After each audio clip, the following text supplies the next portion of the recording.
Oh, the shark has pretty teeth, dear, and it shows them pearly whites. When the dark night is around the corner. Not bad, huh? I sound like what's his head. Hello, Dolly. Been looking at this this thing I got here. I was expecting it to play the theme song and the song I was singing, but sadly the batteries are dead on this thing. So, but I still cherish it, you know. You know what I would love to have? A shark tooth, but not any ordinary shark tooth. I like to have one from a great white, a real great white, as a souvenir. I mean, there's a lot of things I like to have as a souvenir, you know? Like a stuffed raven, or a stuffed bat, and among other things. Well, today will be the last of January, you know? Because tomorrow's going to be February, and I need to get things ready. And believe it or not, Valentine's will be coming. And guess what I'm going to be reviewing on Valentine's Day? A TV series based on that movie that I reviewed to you on Thanksgiving. So stay tuned. If you remembered what I reviewed on Thanksgiving. Turkey Man. Well, on Valentine's Day I'm reviewing Kano versus Panay. I mean, not versus. Loves Panay. Sorry. Anyway. Check this out, guys. I got myself a pet shark here. Sometimes the sharks go away, and sometimes they won't go away. And when the shark take a bite of you, and their eyes roll over right, tear you to shreds. I call him Greg White. And he's about as friendly as an adorable dog. Aren't you, you little bit of... Ow! Greg! You heartless beast! Greg, my silences.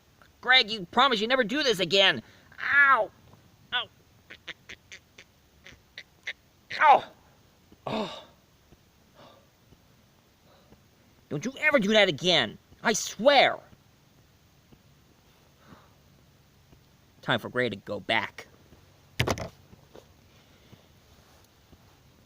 Well, anyway, folks, something just got me thinking.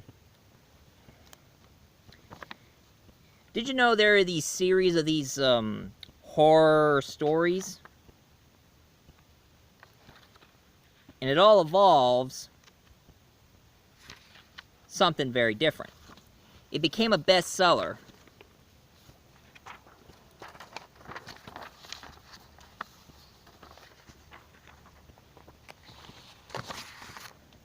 And the story I'm going to tell you is, of course, Meg. Now, I'm not talking about a girl's name. For those of you who don't know what Meg is short for Megalodon. And what's a Megalodon? A Megalodon is a prehistoric great white. A shark about the size of a Greyhound bus, with a mouth big enough to swallow a Volkswagen, and teeth about the size of your hand. And this is what Meg is about. Although it goes for another title, Novel of the Deep Terror. Of course, that's the name of the first book. But the first book got so popular, they decided to make a sequel of Meg called Thresh.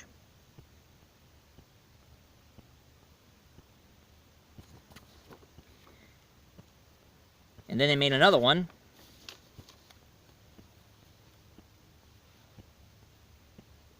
called Primer Water.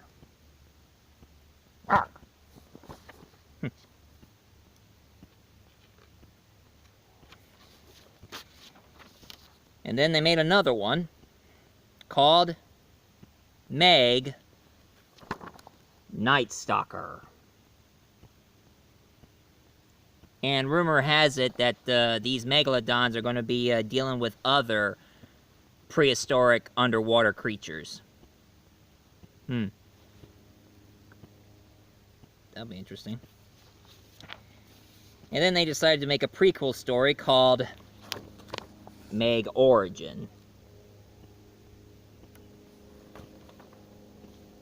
Was there another story I heard of?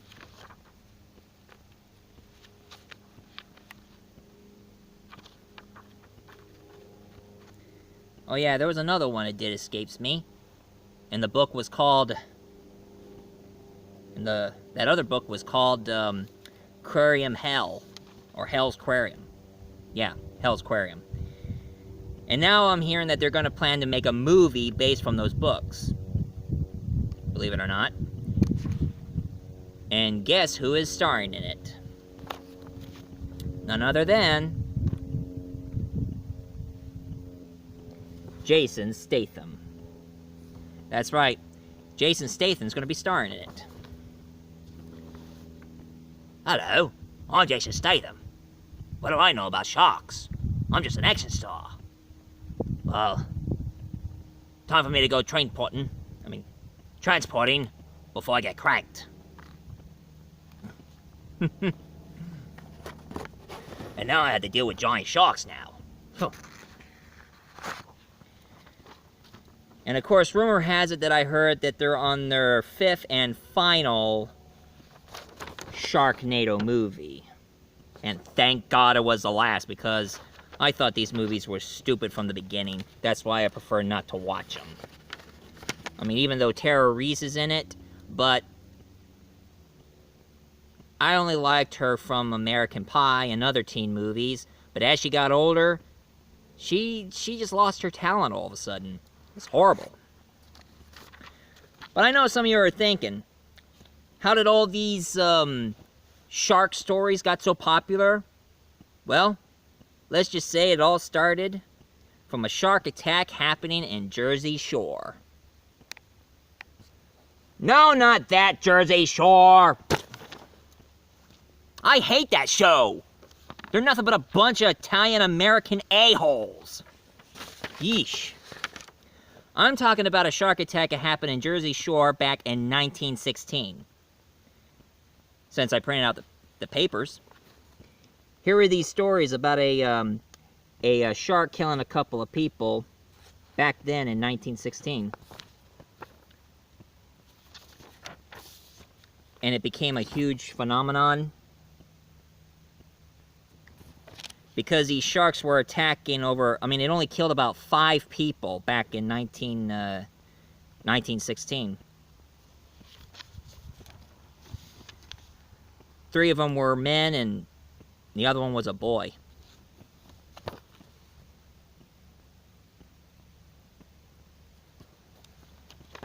And that story was quite a... Oh, more stories. Now, the story about that shark attack was so,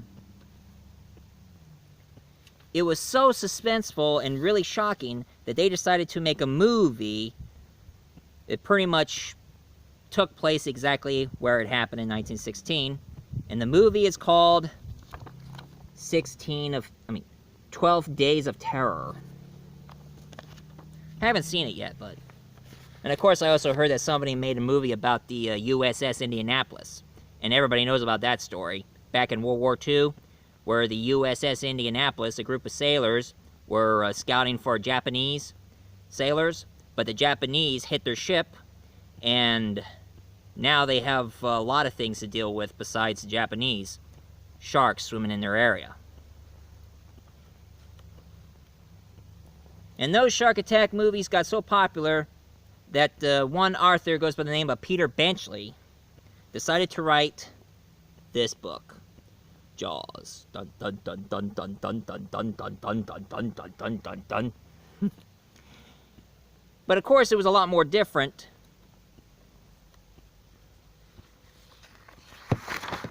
A lot more different